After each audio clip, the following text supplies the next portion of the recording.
You are sitting in a chair right now, assuming you're, perfectly still.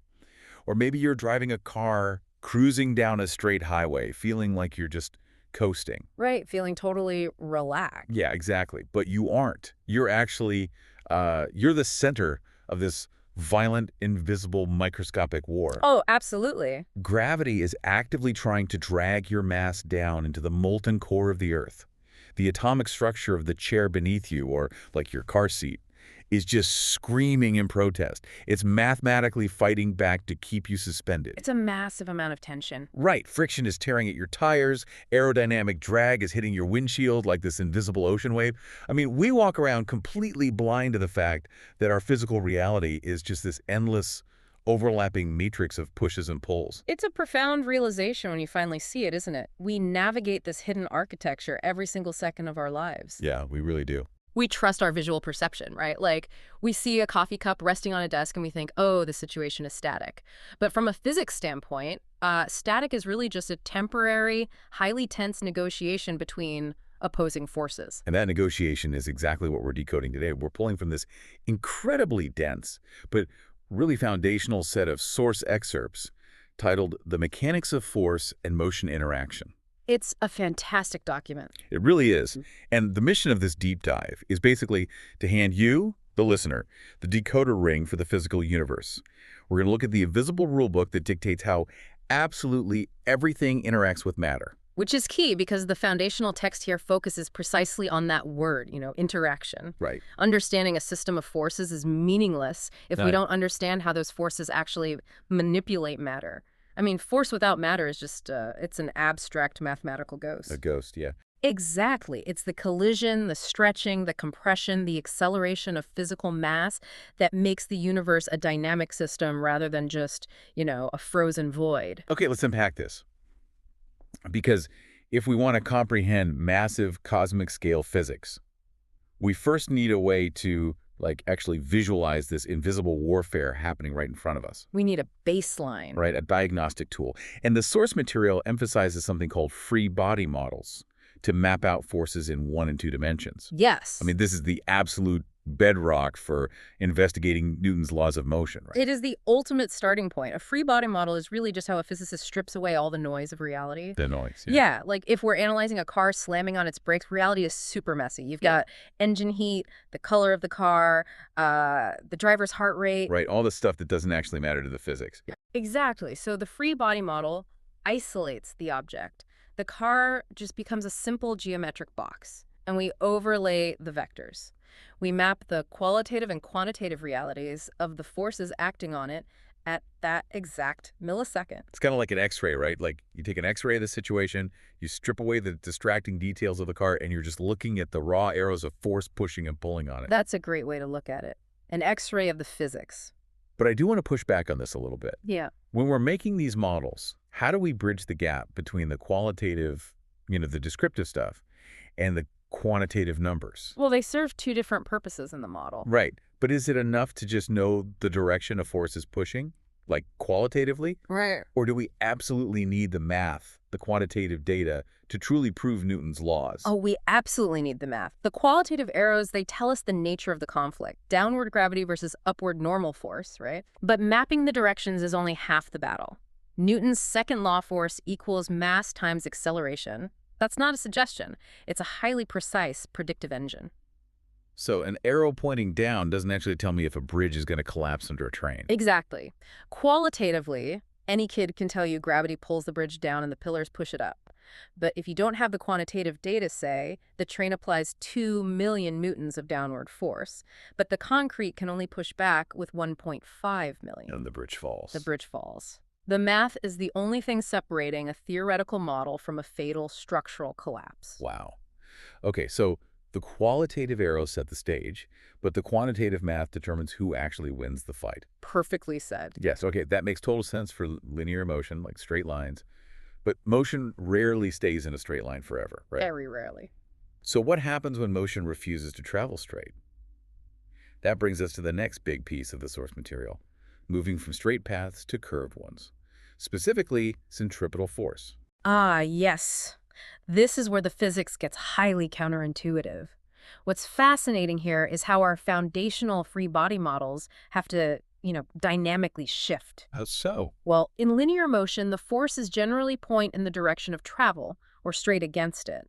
But when an object is locked in a continuous circular path, the force sustaining that circle isn't pushing the object forward. Wait, it's not? No, it's aggressively pulling it sideways, directly toward the center of the curve. That feels so backwards. Like if I think about a tether ball swinging around a pole, my brain tells me the force is pushing the ball forward in a circle. But Newton's first law says an object in motion wants to stay in a straight line. Right, inertia. Right. That tether ball desperately wants to launch in a straight line across the playground. The only reason it doesn't is the rope. Oh, wow. The rope serves as the physical manifestation of centripetal force. Centripetal literally means center seeking. So the rope is constantly yanking it inward. Yes. Every single millisecond, it interrupts the ball's inertia, forcing it into a circular path. So if we go back to our X-ray model, the free body diagram of the tetherball, the main arrow isn't pointing forward.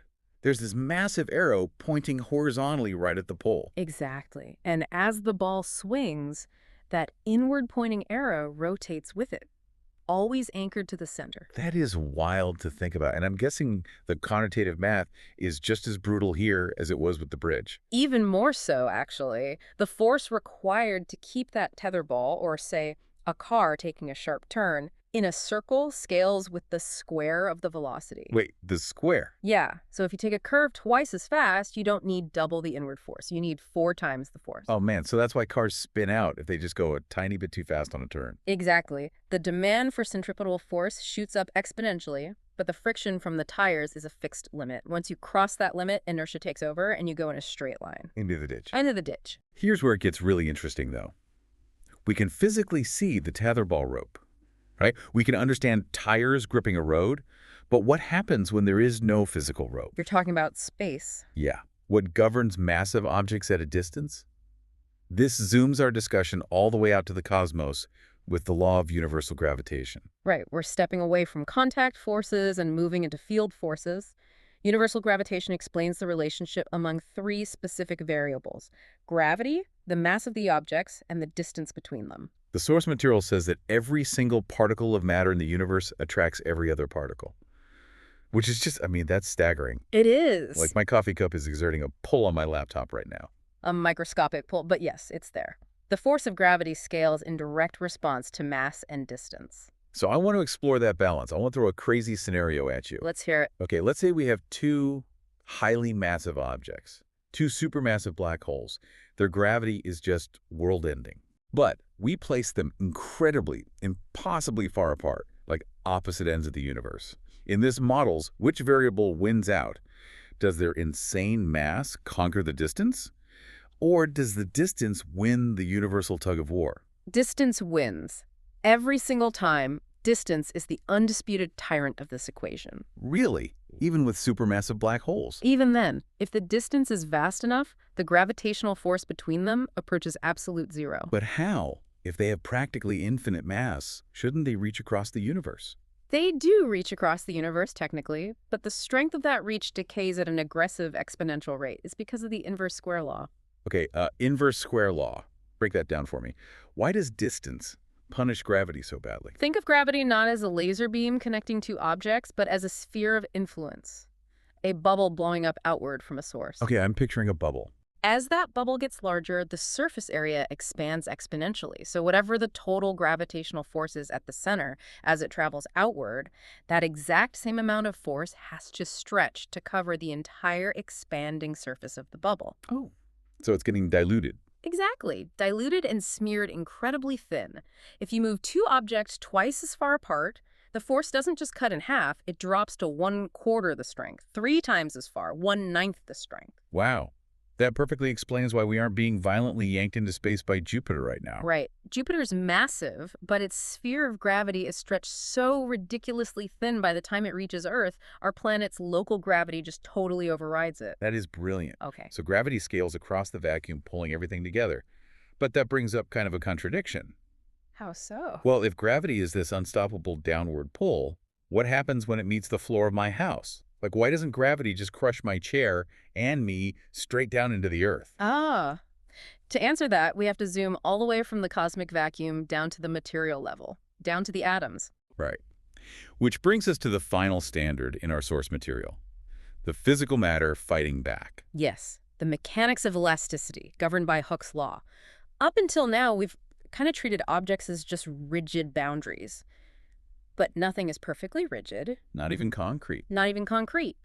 When systems of forces act on matter, the matter has a structural response. It deforms. And then it exerts its own reactionary force to return to its original shape. Okay, Hooke's law. The classic example is always like a spring, right? But I kind of picture it like jumping on a trampoline. Oh, that's a perfect analogy. Right, because you jump, you apply this quantitative downward force from gravity and your mass, and the trampoline material stretches. It deforms, exactly. And the deeper you push into it, the harder it fights back. That intense elastic force is what snaps back and launches you into the air. Yes, and if we connect this to the bigger picture, it circles perfectly back to our very first standard, interaction with matter. Right, because the matter isn't just taking it. Exactly. Elastic force is matter's structural response to the free body models we mapped out at the beginning. At a microscopic level, atomic bonds act like little tiny springs. Oh, wow. When gravity pushes you down into a chair, you are bending the microscopic springs of that material, and they push back with an equal elastic force. The snapback. The snapback. Now, Hooke's law states that this force is proportional to the stretch, but there's a limit. If you apply too much force, The trampoline rips. the trampoline rips. The atomic bonds break permanently and it can't snap back. But as long as you are under that limit, the matter is constantly fighting back, keeping you afloat.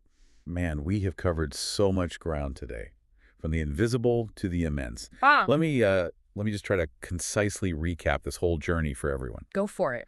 So we started by basically drawing these simple 1D and 2D free body models, taking an X-ray of reality to map out Newton's laws. Right, isolating the forces. Then we spun into curved paths, looking at how the tetherball rope of centripetal force constantly pulls things inward. breaking inertia. Exactly.